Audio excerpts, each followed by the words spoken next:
মাসের প্রথম দিনেই গ্যাসের দাম হয় বাড়ানো হয় নয়তো কমানো হয়। তো এরকমভাবেই কিন্তু এই যে জুন মাস, আজ জুন মাসের 1 তারিখ, এই জুন মাসের 1 তারিখেও একইভাবে কিন্তু গ্যাসের দাম পরিবর্তন করা হয়েছে। তো এই মুহূর্তে আপনাদের জন্য এই আপডেটটা। তো সাবসিডিযুক্ত গ্যাসের দাম কত টাকা, সাবসিডি ছাড়া গ্যাসের দাম কত, সমস্ত কিছুটা আপনি এই ভিডিওতে জেনে নিতে পারবেন। আপনি যে কোম্পানির গ্যাস ব্যবহার করে থাকুন না কেন, আপনাদের জন্য এই আপডেট অত্যন্ত গুরুত্বপূর্ণ। তো চলুন সমস্যাটা দেখিয়ে দিচ্ছি। তার আগে বন্ধুদের কাছে ছোট্ট রিকোয়েস্ট, যারা আপনাদের এই ছোট্ট চ্যানেলে নতুন, অবশ্যই ভিডিওটিকে লাইক করে সাবস্ক্রাইব বাটন প্রেস করে পাশের বেল ক্লিক করে অল নোটিফিকেশন অন করবেন। যারা ইতিমধ্যে সাবস্ক্রাইব করে রেখেছেন তাদেরকে অসংখ্য ধন্যবাদ। দেখুন, বলা হচ্ছে মাসের শুরুতেই সুখবর, এক ধাক্কায় বেশ অনেকটা কমলো রান্নার গ্যাসের দাম। অয়েল মার্কেটিং সংস্থার তরফে জানানো হয়েছে 19 কেজি বাণিজ্যিক এলপিজি সিলিন্ডার দাম 85 টাকা কমানো হলো।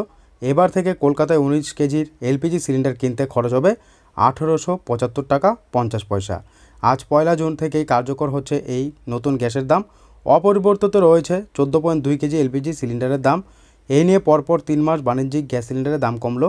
প্রত্যেক মাসের শুরুতে বিশ্ববাজারে অপরিশোধিত জ্বালানির দামে পুনর্বিশ্লেষণ করে অয়েল মার্কেটিং সংস্থাগুলি বিশ্ববাজারে জ্বালানির ওঠানামার উপরে নির্ভর করে এলপিজি সিলিন্ডারের দামও কমানো বা বাড়ানো হয়। গত মাসের শুরুতেও অয়েল মার্কেটিং সংস্থাগুলি বাণিজ্যিক এলপিজি গ্যাসের দাম কমিয়েছিল। আজ আবার জুন মাসের প্রথম দিনে কমানো হলো বাণিজ্যিক গ্যাস সিলিন্ডারের দাম। তো এতে আপনাদের জন্য কিন্তু গুড নিউজ। 1960 টাকা 50 পয়সা ছিল।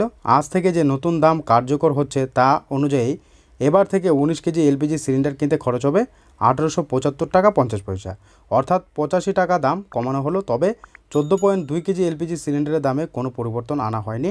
রান্নার গ্যাস কিনতে সিলিন্ডার পিছু খরচ পড়বে 1129 টাকা, অর্থাৎ মাসের শুরুতে এই দামের পরিবর্তনে গৃহস্থের হেসেলে কোনো প্রভাব পড়বে না। বাণিজ্যিক গ্যাস সিলিন্ডার যে রয়েছে সেই বাণিজ্যিক গ্যাস সিলিন্ডারের দাম কমানো হয়েছে, আর এদিকে বাড়িতে যে ব্যবহার করা হয় সেই গ্যাসের দাম কমানো হয়নি, বাড়ানো হয়নি, যেটা ছিল সেটাই রয়েছে। তো এটা আপনাদের জন্য একটা সুখবর। এর আগে গত মে মাসেও বাণিজ্যিক গ্যাস সিলিন্ডারের দাম কমেছিল। এক ধাক্কায় 171 টাকা 50 পয়সা কমানো হয়। 19 কেজি বাণিজ্যিক গ্যাস সিলিন্ডারের দাম 2132 টাকা থেকে কমে 1960 টাকা 50 পয়সায় এসেছিল। তার আগে এপ্রিল মাসেও 89 টাকা 50 পয়সা দাম কমিয়েছিল বাণিজ্যিক গ্যাসের। ঠিক আছে, এবার কিন্তু আরও দাম কমানো হলো বাণিজ্যিক গ্যাসের। 85 টাকা কিন্তু দাম কমানো হয়েছে। 85 টাকা দাম কমে কিন্তু 1775 টাকা 50 পয়সা 19 কেজি যে এলপিজি বাণিজ্যিক সিলিন্ডারের দাম সেটা পড়বে। বুঝতে পারছেন? তো বাড়িতে যে গ্যাস সিলিন্ডার ব্যবহার করা হয়, আপনি যে কোম্পানির ব্যবহার করুন, সেটা কিন্তু অপরিবর্তিতই থাকছে। 1129 টাকা দিয়ে আপনাদের কিনতে হবে।